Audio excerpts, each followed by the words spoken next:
नमस्कार। आज हम एक बहुत ही विशाल व्यक्तित्व के ज्ञान सागर में गोता लगा रहे हैं। नाम है महर्षि वेद व्यास। हाँ, नमस्कार। हमारे पास उनके जीवन, उनके अद्भुत काम और दर्शन से जुड़े कुछ स्रोत हैं और आज कोशिश करेंगे कि इनसे समझें कि महर्षि व्यास आखिर थे कौन। बिल्कुल।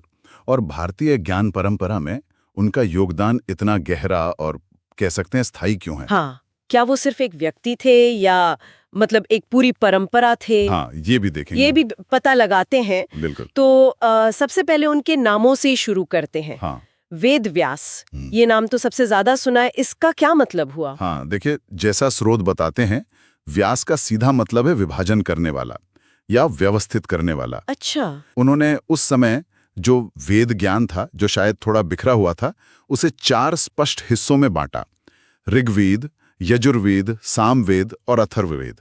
अच्छा, ये 4 वेद। हाँ, हाँ। तो ये जो व्यवस्था उन्होंने की, इसीलिए उन्हें वेदव्यास कहा गया। ये एक तरह से ज्ञान को सबके लिए सुलभ बनाने का पहला बड़ा कदम था। और उनके दूसरे नाम भी थे शायद, मैंने कहीं कृष्ण द्वैपायन सुना है। हाँ, हाँ, बिल्कुल सही सुना आपने। कृष्ण नाम तो उनके श्याम वर्ण यानी कि सांवले रंग की वजह से पड़ा, ओके। और द्वैपायन इसलिए क्योंकि उनका जन्म यमुना नदी के एक द्वीप मतलब टापू पर हुआ था। अच्छा, और एक और नाम बादरायण। हाँ, बादरायन भी कहते हैं।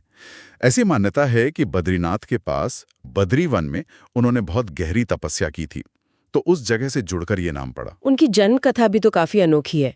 पिता पराशर ऋषि और माँ सत्यवती, जो पहले एक मछुआरे की बेटी थी, और वो द्वीप पर जन्म लेना। हाँ, और कहते हैं कि बचपन से ही ज्ञान की तरफ उनका झुकाव था। फिर बद्रिकाश्रम में कठोर तप किया और उन्हें त्रिकाल ज्ञान मिला। त्रिकाल ज्ञान यानी तीनों काल देख पाना, भूत, वर्तमान, भविष्य। हाँ, ऐसी सिद्धि उन्हें प्राप्त हुई। ये उनके ज्ञान की गहराई दिखाता है। तो अब आते हैं उनके काम पर, जो इतना विशाल है।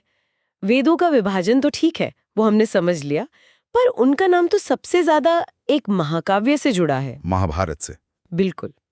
करीब 1 लाख श्लोक, दुनिया का सबसे बड़ा महाकाव्य माना जाता है इसे। 1 लाख? हाँ, और मधे की बात देखिए, इसी के छठे पर्व में मतलब अध्याय में, जिसे भीष्म पर्व कहते हैं। हाँ, सुना है। 18 पर्व हैं शायद महाभारत में। बिल्कुल, 18 पर्व। तो उसी भीष्म पर्व में वो अद्भुत संवाद है जिसे हम श्रीमद् भगवद गीता कहते हैं। अच्छा, गीता महाभारत का ही हिस्सा है। हाँ, ये सिर्फ युद्ध की कहानी नहीं है, ये तो जीवन जीने का, कर्म का, धर्म का पूरा दर्शन है।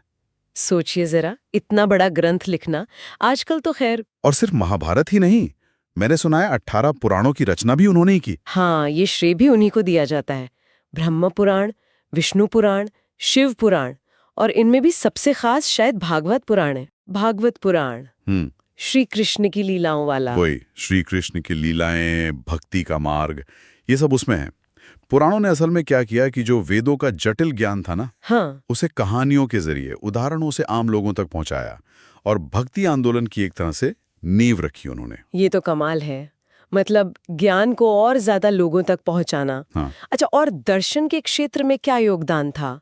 मैंने ब्रह्मसूत्र के बारे में पढ़ा है कुछ। हाँ, ब्रह्म सूत्र, इनको वेदांत सूत्र भी कहते हैं या उत्तर मीमांसा सूत्र।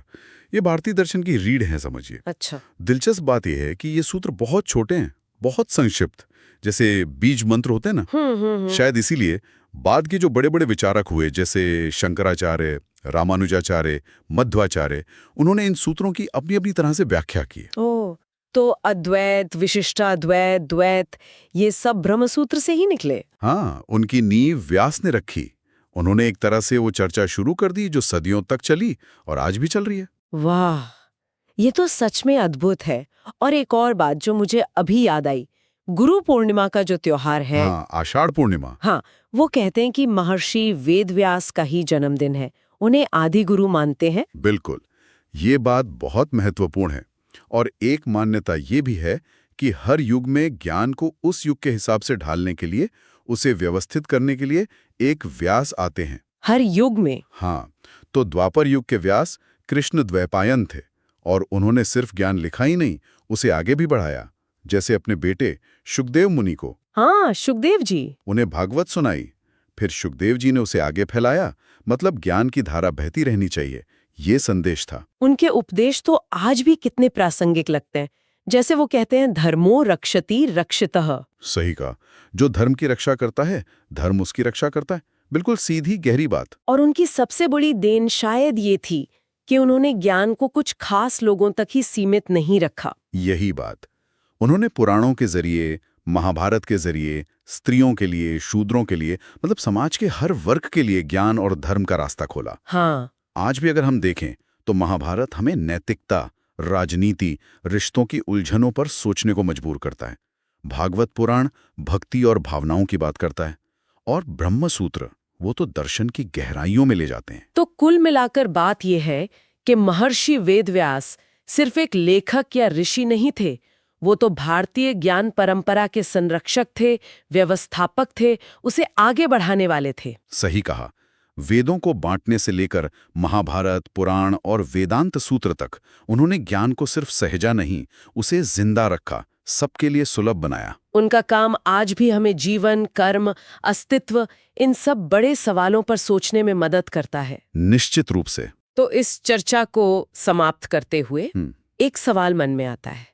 जैसा आपने कहा कि श्रोत कहते हैं कि हर युग को अपने ज्ञान को संभालने के लिए एक व्यास चाहिए होता है। तो आज का युग देखिए, जानकारी का विस्फोट है, इंफॉर्मेशन ओवरलोड जिसे कहते हैं। हर तरफ से ज्ञान, सूचना, सब कुछ बरस रहा है। हाँ, ये तो है। तो सोचिए, इस युग में ज्ञान को सहेजने वाला, उसे सही दिशा देने वाला, उसे व्यवस्थित करने वाला आधुनिक व्यास कौन हो सकता है, या उसका रूप कैसा होगा? क्या वो कोई एक इंसान होगा, या कोई तकनीक, या फिर सोचने का कोई नया नजरिया? ये सोचने वाली बात है।